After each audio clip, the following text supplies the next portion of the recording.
tanghalian check. Ang ulam natin, tambo. Galing sa kawayan. Ganyan. Tapos lalagyan ng gata, may nyog yan. Tapos may okra pa tayo doon. Sarap yan pag naluto. Ito hindi na pwede to. Tigas na yan. Tapos ito naman yung ano namin, sinaing. Sa Maynila, ano yan, gamit nila tong gasol.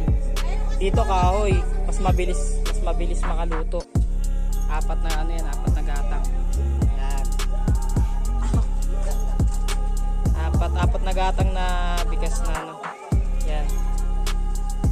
Marami kasi kami dito kaya marami yung ano natin, sinaing.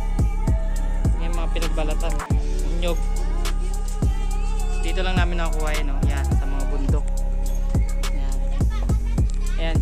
Ayan, sa ilog, sa may suba na yan. May mga kawayan dyan namin nakuha yan. Ayan, mga nyog dyan namin nakuha yan. Mga nyog, kahit saan marami yan dito. Bawat sulok ng bundok mayroon yan. Yan, may tubo pa tayong papaya, dalawang puno. Ayun yung papaya, medyo ano pa, bata pa, hindi pa pwede. Malakas ang hangin. Malakas yung hangin dito. Gamit din nila dito, radyo. Malakas yung hangin, umiikot yung ano natin, no? Propeller. Mini pan. Yan. Dami. Sinasalang na yung ano natin, gulay natin. Anday ko kagat ng langgam. Sinasalang na. Mamaya lalagyan na yan ng gata. Mamaya. Ayan.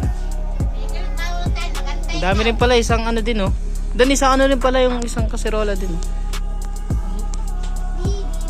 Nasalang na. Tapos magkakayad na ako ng nyog. Yan, kakayurin ko. Ito na yung nyog natin, nyog. Yan na yung nyog natin na ano na natin. Na gayat na natin yung nyog. Ayan na yung tambo natin. Pinakuluan yan. Mamaya lalagyan na ng mga recipe. So yan, luto na yung ating gulay. Kakain na tayo. Tara na, kain na. Kain na. Sarap ng gulay.